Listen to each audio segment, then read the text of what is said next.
Hello hi friends, అందరికీ నమస్కారం. అందరూ బాగున్నారా? అందరూ బాగుండాలి, అందులో నేను ఉండాలి. Welcome to my channel Gunavathi lifestyle. నా ఛానల్ని ఎంతగానో అభిమానిస్తాం. మీ అందరికీ థ్యాంక్ యూ అండి. Thank you so much. ఈరోజు వీడియో ఏంటి అంటే టైటిల్లోనే మీకు అర్థమైంది అనుకుంటాను. కానీ దానికి గల కారణం ఏంటి, అలా ఎందుకు చేయాల్సి వచ్చింది అనేది అయితే ఈ వీడియోలో చెప్పబోతున్నాను.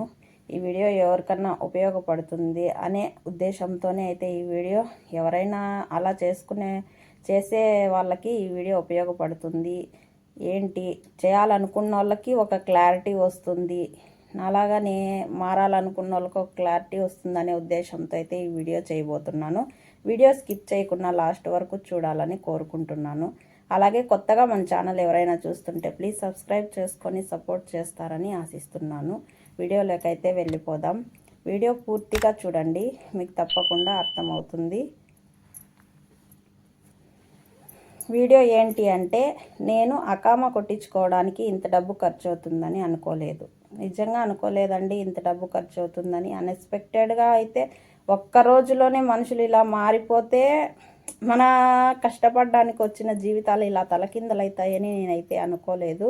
కానీ తప్పని స్థితిలో అంత తలకిందులైనా కూడా అంత ఇబ్బందిని ఎదుర్కొనేదానికి నేనైతే సిద్ధపడ్డాను. అకామా కొట్టించుకున్నానండి. నేను బయట అకామా కొట్టించుకున్నాను. ఈ అకామా కొట్టించుకోవడానికి నాకు డబ్బులు ఎంత ఖర్చు అయింది, ఏంటి, ఎందుకు అంత ఖర్చు అయింది అనేది ఈ వీడియోలో అయితే చెప్పబోతున్నాను. తప్పకుండా వీడియో మొత్తం చూడాలని కోరుకుంటున్నాను. నేనైతే కువైట్కి వచ్చి 2 సంవత్సరాలు కంప్లీట్ అయిపోయిందండి. నాకు ఇంటికాడ పరిస్థితుల వల్ల చాలా వీడియోలలో నేను ఎందుకు కువైట్కి వచ్చాను, ఎలా వచ్చాను అనేది కూడా చెప్పాను. ఆ వీడియోలలో చూసిన వాళ్ళకైతే ఖచ్చితంగా ఈ వీడియో అర్థమవుతుందని అనుకుంటున్నాను. నేను కువైట్కి వచ్చి 2 సంవత్సరాలు అయితే గడిచిపోయింది. 2 సంవత్సరాలు గడిచిపోయిన తర్వాత నేనైతే ఇండియాకి అయితే ఖచ్చితంగా 2 సంవత్సరాలు పని చేసుకొని నేను ఇండియాకి అయితే వెళ్ళిపోవాలని నిర్ణయించుకొని అయితే వచ్చానండి. ఇక్కడికి వచ్చిన తర్వాత ఇంటికాడ బాధ్యతలు, బరువులు ఇంకా పెరిగిపోవడం వల్ల నేను 2 సంవత్సరాలు ఇంటికైతే వెళ్ళలేకపోయాను. 2 సంవత్సరాలు ఇంటికి వెళ్ళలేకపోయినా అదే ఇంటికి వచ్చిన తర్వాత కష్టమైన, బాధ అయినా ఎందుకు నేను ఆ ఇంట్లో అంత తక్కువ జీతానికి పని చేశాను అంటే మన ఇంటికాడ పరిస్థితులే మనకు కారణమయ్యి మనకు సంఖ్యలలాగా తయారయ్యాయి. కాబట్టి నేనైతే ఆ ఇంట్లో అంత తక్కువ జీతానికి చేయాల్సి వచ్చింది. నేను ఫస్ట్ వచ్చినప్పుడు, వచ్చే ముందు నాకు వీసా పంపించినప్పుడు ఏం చెప్పారంటే 120 దినార్లు అయితే జీతం ఇస్తామని చెప్పారు. కానీ నాకు ఈడికి వచ్చిన తర్వాత 100 దినార్లే, వచ్చిన తర్వాత నెల పని చేసిన తర్వాత 100 దినార్లు అయితే జీతం అయితే ఇవ్వడం జరిగింది. నేనైతే అడిగాను. ఫస్ట్లో నాకైతే అరబ్బీ రాదు కాబట్టి ఒక 6 నెలలు పని చేసి అడిగితే ఏమన్నా పెంచుతారనే ఆశతో అయితే 6 నెలలు పని చేశాను. 6 నెలలు కాదు కదా, సంవత్సరం పనిచేసి అడిగినా కూడా వాళ్ళైతే నాకైతే జీతం ఏమీ పెంచలేదండి. ఒకే జీతంతో అయితే గడిపేశారు 2 సంవత్సరాలు కూడా. జీతంతో గడిపేయడం వల్ల నేను 2 సంవత్సరాలు గడిచిపోయిన తర్వాత ఒకే ఇంటికి అయితే వెళ్ళిపోవాలని నిర్ణయించుకున్నాను. కానీ కొన్ని సమస్యల వల్ల ఇంటికి వెళ్తే పరిస్థితులు బాగాలేక నేను చేసిన మనకున్న అప్పులు కానీ ఏదైనా కానీ ఇంటికి వెళ్ళిపోతే, చూడు 2 సంవత్సరాలు కువైట్లో ఉండి కూడా వచ్చి కూడా ఇంకా అప్పులు ఉన్నాయి వీళ్ళకి అని చూసే వాళ్ళల్లో నలుగురిలో చిన్నతనం కాకూడదనే ఉద్దేశంతో అయితే నేనైతే ఈ పని చేయాల్సి వచ్చిందండి. అంత డబ్బు ఖర్చు పెట్టి అకామా అయితే కొట్టించుకోవాల్సి వచ్చింది. ఆ ఇంట్లో 2 సంవత్సరాలు కూడా నాకు 100 జీతం ఇచ్చారు. ఆ జీతం 100లో కూడా మనకు కావాల్సిన సామాన్లు ఏవైనా కావాలి అంటే పర్సనల్ సామాన్లు కానీ, ఫోన్ బిల్లు కానీ మొత్తం అయితే నా సొంత డబ్బుతోనే నేనైతే వేయించుకునేదాన్ని, తెప్పించుకునేదాన్ని. అలా చేయించుకోవడం వల్ల నేను ఇంటికి 2 సంవత్సరాలు కూడా 22,000 నుంచి 24,000 లోపల నేను ఒక 25,000, అబ్బా అంటే ఎక్కువ అంటే 25,000 వరకే నేను ఇంటికైతే పంపించగలిగాను. అంతకు మించి నేను ₹1 కూడా ఇంటికి వేయలేకపోయానండి. నాకు 10 దినార్లు పోగా 90 దినార్లే మిగులుతుంది. ఆ 90 దినార్లు, దినార్ రేటు మన అదృష్టం. ఆ రోజు దినార్ రేట్ ఎలా ఉంటుందో తెలీదు. ఆ రోజు దినార్ రేట్ను బట్టి అయితే నేనైతే డబ్బులు అయితే ఇంటికి కట్టగలిగాను. అలా 2 సంవత్సరాలు చేసేసాను. 2 సంవత్సరాలు అయిపోయిన తర్వాత కనీసం జీతం అన్నా మీరు పెంచలేదు, కనీసం నాకు వేరే ఇల్లు మారే అవకాశం అన్నా నాకు ఇవ్వండి అని నేను మా మేడంని అడిగితే, ఒక 3 నెలలు ముందే అడిగానండి నేను. నాకైతే తనాదులు కావాలి, నేను ఇంటికి వెళ్ళను, నాకు తనాదులు కావాలి, మీరు ఎలాగో జీతం పెంచలేదు కదా, కనీసం నాకు తనాదులన్నా ఇవ్వండి మేడం అంటే, మా మేడం ఏం చెప్పిందంటే, ఓకే నో ప్రాబ్లం, నువ్వు 2 సంవత్సరాలు అయిపోయిన తర్వాత మేము నీకు తనాదులు అయితే ఇస్తామని అయితే ఆ రోజైతే ఒప్పుకున్నారండి వాళ్ళు. నా నా కష్టానికి సరే, నా కష్టానికి తగ్గ ఫలితం దేవుడు ఈ రూపంలో అయినా నాకు చూపిస్తున్నాడులే అని ఆనందపడే నేనైతే 2 ఇయర్స్ కంప్లీట్ చేశాను. రంజాన్ పండగ స్టార్ట్ అయ్యే 3 రోజుల ముందు నాకైతే 2 సంవత్సరాలు అయితే కంప్లీట్ అయిపోయింది. నేనైతే మేడంకి చెప్పాను. అప్పటికైతే ఆలోచించాను. వాళ్ళు ఇప్పుడు ఇచ్చిన మాట ఇంకొంతసేపుకి అయితే వాళ్ళల్లో ఆ మాట మీద అయితే నిలబడరండి. చాలా వరకు వాళ్ళు 99% మాట మీద అయితే నిలబడరు. ఎవరో ఇంకా నూటికో కోటికో ఒకరో అంటారే, అలా ఎవరైనా మాట మీద నిలబడితే అయితే చెప్పలేము. నిజంగా నేను చేస్తున్న ఇంట్లో మనుషుల వరకు మంచి వాళ్ళు. నాకు ఏ ఇబ్బంది, ఇప్పుడు కూడా చెప్తున్నానండి, నాకైతే ఆ ఇంట్లో ఏ ఇబ్బంది లేదు, ఏ బాధ లేదు. ఒకటే బాధ, జీతం తక్కువ పని ఎక్కువ అనే బాధ తప్ప నాకైతే ఆ ఇంట్లో ఏ ఇతర సమస్యలు ఏది లేదు. తిండికి కానీ, మనం ఉండడానికి కానీ, మనకి ఏదన్నా ఇబ్బంది, భయంకరమైన బాధలు కానీ నాకు ఏవీ లేవండి ఆ ఇంట్లో. నేనైతే చాలా హ్యాపీగానే 2 సంవత్సరాలు గడిపాను. వాళ్ళు మనకు మేలు చేయలేదు, మేలు చేస్తే ఒక మాట, కీడు చేస్తే ఒక మాట చెప్పాలి అనుకునే వాళ్ళు కూడా ఉంటారేమో, నాకైతే తెలియదు. కానీ నేనైతే చెప్తున్నాను, నాకైతే లాస్ట్లో వాళ్ళు మోసమే చేశారు.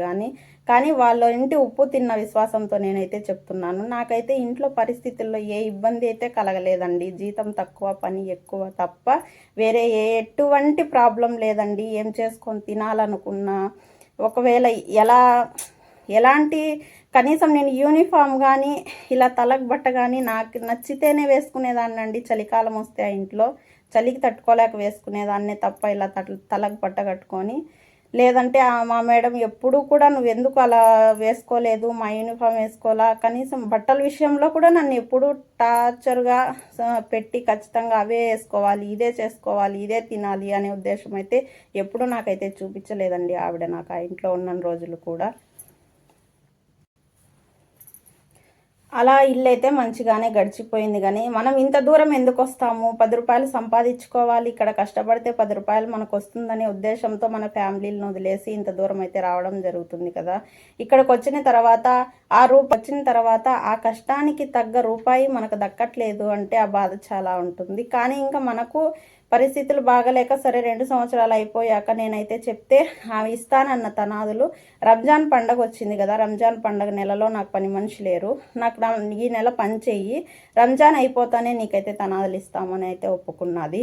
ఓకే అనేసి సరే, ఇన్ని సంవత్సరాలు చేసాము, ఇన్ని నెలలు చేసాము, ఈ ఒక్క నెలలో మనం ఏమి ఇదైపోతాము, కనీసం నాకు తనాదులన్నా ఇస్తానని ఒప్పుకున్నది కదా అని ఆనందంతో అయితే నేను ఆ నెలంతా నిద్ర, ఆకలి, ఆహారం అన్నీ నాకు టయానికి ఉన్నా లేకున్నా రంజాన్ నెలలో రోజులో 3 గంటలు నిద్రపోయానండి నేను. 24 గంటల్లో ఒక మనిషి రోజుకు మినిమం అంటే 6 గంటల నుంచి 7 గంటల వరకు నిద్రపోయే నిద్ర, ఒక్క నెలంతా 3 గంటలు నిద్రపోయి రంజాన్లో 2 మనుషులు చేసే పని మొత్తం నేనైతే పని చేశాను. ఎందుకు, నా కష్టానికి ప్రతిఫలం దక్కుతుంది అనే ఆనందంలో నేనైతే కష్టపడ్డానండి. రంజాన్ పండుగ అయిపోయిన తర్వాత ఒక 4 రోజులకు నాకైతే ఆ నెల శాలరీ వచ్చే టైం అయితే గడిచిపోతుంది అనేసి శాలరీ తీసుకొనేసి, మామ నాకు పలానా రోజుకి శాలరీ నెల అయిపోతుంది, నేను మరుసటి రోజు నాకు తనాదులు మామ, నేనైతే వేరే కపిల్ని మాట్లాడుకొని నేనైతే అక్కామ వేపించుకోవాలనుకుంటున్నాను అంటే, ఫస్ట్ టైం అంతా okay okay okay okay, first టైమే కాదండి లాస్ట్ వరకు ఓకే ఓకే అనే చెప్పిన వాళ్ళు లాస్ట్లో ఒక తనాదుల పేపర్ అనేది ఇస్తారండి. మనం వేరే కపీలకు మారాలి అనుకుంటే ఈ కపీలు ఆ పేపర్లో అయితే సైన్ చేయాలి. ఆ సైన్ చేసే పేపర్ తెప్పించుకున్న తర్వాత నేను దాంట్లో సైన్ పెట్టే ముందు, అంతకుముందు 2 సంవత్సరాలు చేసిన విశ్వాసాన్ని, మనం కష్టపడిన కష్టాన్ని మొత్తం పక్కన పెట్టేసి వాళ్ళు ఒకటేసారి అయితే ఆ పేపరు, పెన్ను అన్నీ చేతిలో పట్టుకొని నాకైతే 800 దినార్లు డబ్బు కడితే నేను తనాదులు ఇస్తా, లేదంటే లేదన్నారండి. అప్పుడు పరిస్థితి ఎలా ఉంటుంది, ఫ్రీగా తనాదులు ఇస్తానని చెప్పారు ఫస్ట్ నుంచి కూడా లాస్ట్ వరకు. నేను ఆ తనాదుల పేపర్ తెప్పించుకొని సంతకం ఇచ్చే వరకు కూడా ఫ్రీగా తనాదులు ఇస్తానని చెప్పారండి మా మేడము. అన్నీ అయిన తర్వాత లాస్ట్లో 800 దినార్లు కడితేనే తనాదులు ఇస్తా నేను, లేదంటే లేదు, లేదంటే టికెట్ తెస్తాను అని చెప్పేది. ఇంకా ఏం చేయాలో నాకైతే ఆలోచనకు మైండ్ పని చేయలేదండి. ఆ రోజంతా అసలు నాకు ఏం చేస్తున్నా, ఏం పని చేస్తున్నా, ఏంటి చూడు, ఫస్ట్లో ఒక మాట లాస్ట్లో ఒక మాట, వీళ్ళు ఎలా మారిపోతున్నారు అనే బాధతో అయితే ఆ రోజంతా నాకైతే మైండ్ పనిచేయలేదు. నేనైతే కేవలం బయట అకామ కొట్టించుకోవడానికి మాత్రమే డబ్బు సర్చ్ చేసుకున్నానండి. కేవలం 600 దినార్లు మాత్రం అడిగి పెట్టుకున్నాను. ఒక్క రూపాయి కూడా నా దగ్గర అయితే ఒక్క రూపాయి కూడా నా సొంత డబ్బు అయితే ఆ కామకు పెట్టలేదండి. మొత్తం డబ్బంతా కూడా నేనైతే ఇక్కడ అప్పే చేశాను. వడ్డీ కూడా వచ్చేసి ఇక్కడ వడ్డీలు కూడా ఎలా ఇస్తున్నారంటే 5 దినార్లకి ఇచ్చేవాళ్ళు ఉన్నారు, 6 దినార్లకి ఇచ్చేవాళ్ళు ఉన్నారు, 10 దినార్లకి ఇచ్చేవాళ్ళు ఉన్నారండి 100 దినార్లకు వడ్డీ.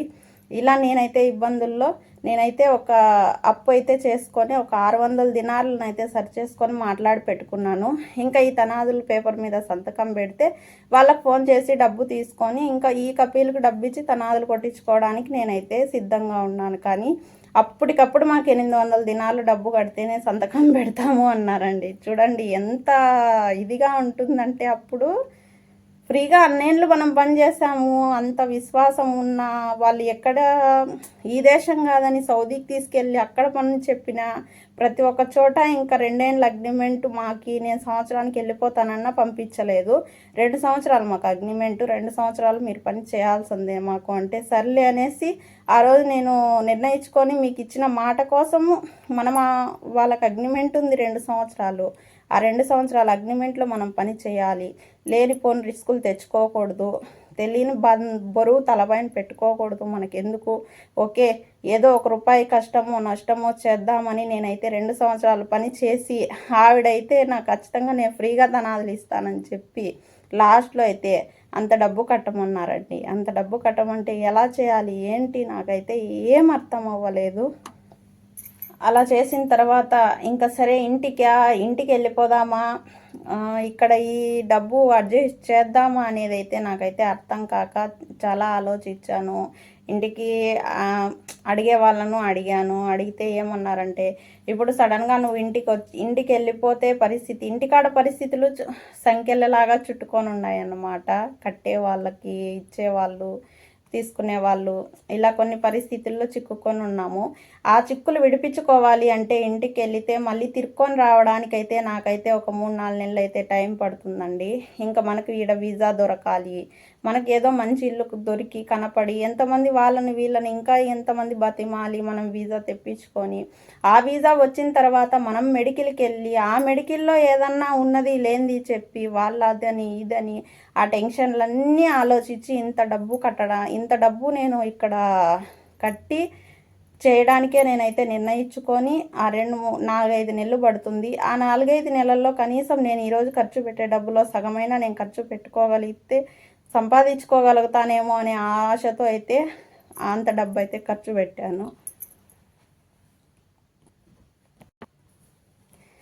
ఇంకా ఆ తర్వాత వచ్చి 800 నుంచి నేనైతే ఫస్ట్ అయితే 200 కడతానన్నాను. 200కి ఒప్పుకోలేదు, 300కి ఒప్పుకోలేదు, 400కి ఒప్పుకోలేదు. ఒక్కొక్కరు ఒక్కొక్క మాట అండి. ఆ ఇంట్లో ఉన్న వాళ్ళు, వాళ్ళ కొడుకులు అందరూ కూడా లేదు ఇంతే కట్టాలి అంతే కట్టాలి అని అయితే చాలా ఇబ్బంది పెట్టారు. సరే ఇంకా ఒక 300 డబ్బు తీసుకొని ఒక వారం సతాయిచ్చేసి వారం తర్వాత వాళ్ళ కొడుకు వస్తాడు, వాళ్ళ కొడుకు సంతకం పెట్టిస్తాడు, వాళ్ళ కొడుకు సంతకం పెట్టాలి, అది ఇది చెప్పి వారం దాకా నా దగ్గర 300 దినాలు డబ్బు తీసుకున్నారండి. ఆడికి 300 తీసుకొని వారం పెట్టుకొని నేనేం ఆలోచించాను, ఇప్పుడు 300 దినాలు డబ్బు ఇచ్చేసాను కదా, ఇంకా మారర్లే మనిషి డబ్బు తీసుకొని ఎలా మారుతారు అనుకున్నానండి. ఆ డబ్బు ఇచ్చిన తర్వాత కూడా లాస్ట్కి అయితే 500 దినార్లకైతే వచ్చారండి. ఎంత బ్రతిమాలినా వాళ్ళైతే ఒప్పుకోలేదు. 500 దినార్లు కడితే కట్టు, లేదంటే ఇంటికి వెళ్ళిపో, మేమైతే తనాదుల పేపర్ ఇవ్వము అన్నారు. ఇంకా ఏదైతే అది అయింది లేని భగవంతుని మీద భారం వేసేసి ఇంకో 500 అప్పు చేయడానికైతే సిద్ధపడిపోయానండి. ఇంకో 500 అప్పు చేసి ఆ 500 ఈ అకామాకు 600 మొత్తం అయితే 1100 దినార్లు అప్పు చేశానండి. ఇక్కడ 1100 దినార్లు అప్పు చేసి అకామ అయితే కొట్టించుకొని దేవుడి దయ వల్ల అకామ కొట్టించుకున్న మరుసటి రోజే నాకైతే ఇల్లు అయితే దొరికిందండి. ఇల్లు చెప్పారు, ఇంట్లోకైతే వర్క్కి అయితే వచ్చాను. కానీ బయట పనులు చేసుకునే వాళ్ళకి ఎలా ఉంటుందంటే మన సొంత అకామా ఉంటుంది అంటే దాంట్లో ఫలితము ఉంటుంది, కష్టము ఉంటుంది, నష్టము ఉంటుంది అండి. బయట వచ్చిన తర్వాత పండ్లు చిక్కే రోజులు ఉంటాయి, పండ్లు చిక్కని రోజులు ఉంటాయి. ఇలా ఇప్పుడు నేను అక్కడ కూడా బయట వచ్చానంటే నేనేదో పొద్దున్నే వచ్చి సాయంత్రం వెళ్ళిపోయి అలా ఏం కాదండి. అక్కడ కువైట్లో ఎలా ఇంట్లో పని వర్క్ చేస్తున్నానో ఇక్కడ కూడా అలాగే ఆ రోజు ఇంట్లోకి వచ్చేసానండి. ఈరోజు వరకు ఇంట్లో అయితే పని చేసుకుంటున్నాను. ఇంకొక వారం అయితే నాకైతే ఈ ఇంట్లో నెల అయిపోతుంది. అలా నెల అయిపోయిన తర్వాత ఇంకా మన ఇష్టం, మనకు నచ్చి ఈ నెల అంతా చేసుకున్నామా, రేపు నెలలో కూడా ఓకే అనుకుంటే మనం చేసుకోవచ్చు. లేదా చాలా ఇబ్బంది కష్టం ఉంది అనుకోండి, ఏదో వచ్చినాక ఆ నెల పని అలా చేసుకొని ఆ జీతం తీసుకొని మళ్ళీ అంత లోపలే ఏదో ఒక ఇల్లు తారాడుకొని మనం ఇల్లు మాట్లాడుకొని ఆ ఇంట్లోకైతే వెళ్ళిపోయి పని అయితే చేసుకోవచ్చు. ఇలా ఉంటుందండి బయట కష్టాలు. అంత డబ్బు ఖర్చు పెట్టి కూడా అంత బాధపడి అంత చేపించుకొని అంత డబ్బు ఖర్చు పెట్టినా కూడా ప్రతిరోజు పనులు ఉంటాయి అని చెప్పలేము, అలా అని పనులు ఉండవని చెప్పలేము. పని ఉన్న రోజు ఉంటుంది, పని లేని రోజు ఉంటుంది. ఇలాంటి స్థితిలో అయితే నేనైతే చిక్కుకొని ఉన్నాను ప్రస్తుతము. నాలాగా మొండి ధైర్యం చేసి ఎవరు అంత డబ్బు అయితే వేస్ట్ చేసుకోకూడదనే ఉద్దేశంతో ఈ వీడియో అయితే చేస్తున్నాను. నేను ఎలాగో చేసేసాను, కానీ అంత డబ్బు ఖర్చు పెట్టి అంత బాధలు పడి అంత తీర్చేయగలం అనే ధైర్యం ఉన్నవాళ్ళు ఉంటారు. అయ్యో ఇంత డబ్బు పెట్టేశామని దిగులు పడిపోయే వాళ్ళు ఉంటారు. దానికోసమే నేనైతే ఈ వీడియో చేయాలనుకుని చేస్తున్నాను. ఎవరిని ఉద్దేశించి కాదు, తప్పుగాను కాదండి. ఈ వీడియో ఎలా ఉంది ఏంటి అనేది అయితే మీ కామెంట్ రూపంలో కామెంట్ చేయాలని కోరుకుంటున్నాను. అలాగే మీరందరూ కూడా నన్నైతే బ్లెస్ చేయాలని, నా గురించి మనస్ఫూర్తిగా దేవుణ్ణి కోరుకోవాలని కోరుకుంటున్నానండి. నేను వచ్చి ఇంత డబ్బు అయితే ఖర్చు పెట్టి ఇలా బయట అయితే వచ్చాను. నాకు ఏ ఇబ్బంది కలగకుండా నేను అనుకున్నది అనుకున్నట్టు జరిగి నెరవేర్చుకొని నేను హ్యాపీగా తిరిగి నా పిల్లల దగ్గరికి చేరుకోవాలని ఆశిస్తున్నాను. ఇలా మీరందరూ కూడా నన్ను బ్లెస్ చేయాలని కోరుకుంటూ బ్లెస్ చేయాలని కోరుకుంటూ నేను ఇక్కడ ఉన్న చేసిన అప్పులు తొందరగా తీరిపోయి నేను హ్యాపీగా నా ఫ్యామిలీ దగ్గరికి వెళ్ళి నేను హ్యాపీగా ఉండాలని మీరందరూ నన్ను బ్లెస్ చేయాలని కోరుకుంటూ మళ్ళీ మరొక వల్ల అలా తెగ ఇచ్చి ఇలా పూర్తిగా నేను ఇంకా ఇక్కడ అయితే అకామ వేపించుకోవడానికి నిర్ణయించుకున్న తర్వాత ఇలా అయితే తిరగబడిన తర్వాత ఇంకా ఏదైతే అది కానీ అని భగవంతుని మీద అయితే భారం వేసానండి. భగవంతుని మీద భారం వేసి ఒక అడుగైతే ముందుకేసాను. మొత్తం డబ్బు కూడా నేను ఇక్కడ ఒక్క రూపాయి కూడా నా సొంత డబ్బు లేదండి, మొత్తం అప్పే చేశాను. అప్పు చేసే మరి ఇవి ఆకామ అయితే కొట్టించుకున్నాను. ఈ ఇంట్లోకైతే పనికొచ్చాను.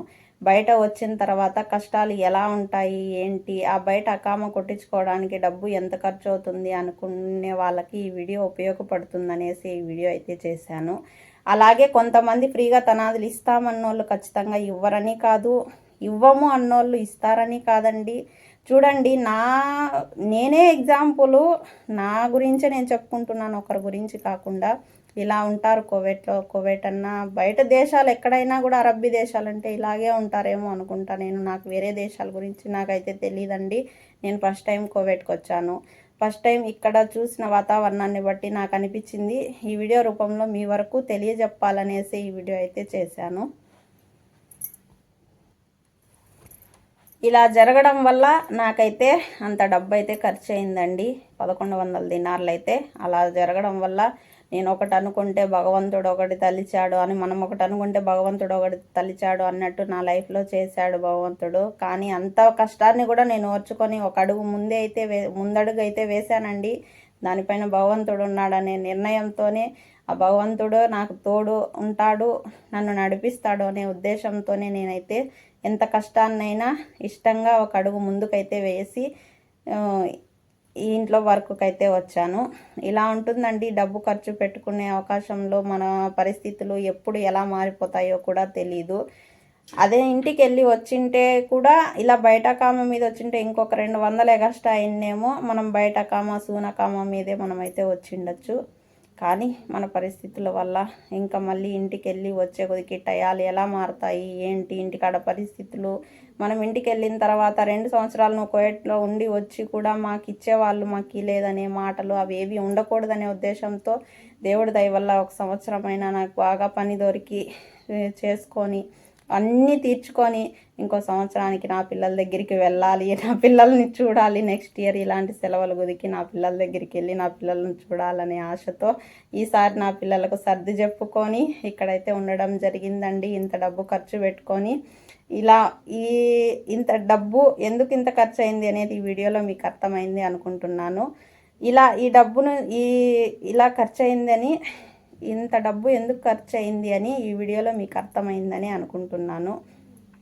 ఓకే ఫ్రెండ్స్, ఈ కష్టాల నుంచి ఈ అక్క చెల్లెలు మీ ఇంటి ఆడపడుచుగా భావించి నన్ను బ్లెస్ చేసి ఈ కష్టాల నుంచి త్వరగా కోలుకోవాలని నన్ను ఆశీర్వదిస్తారని ఆశిస్తూ మరొక మంచి వీడియోతో మళ్ళీ కలుసుకుందాం. ఇంకా ఎవరైనా మన ఛానల్ కొత్తగా చూస్తుంటే ప్లీజ్ సబ్స్క్రైబ్ చేసుకోండి, సపోర్ట్ చేయండి. అలాగే వీడియో ఎలా ఉందో కామెంట్లో చెప్పేయండి.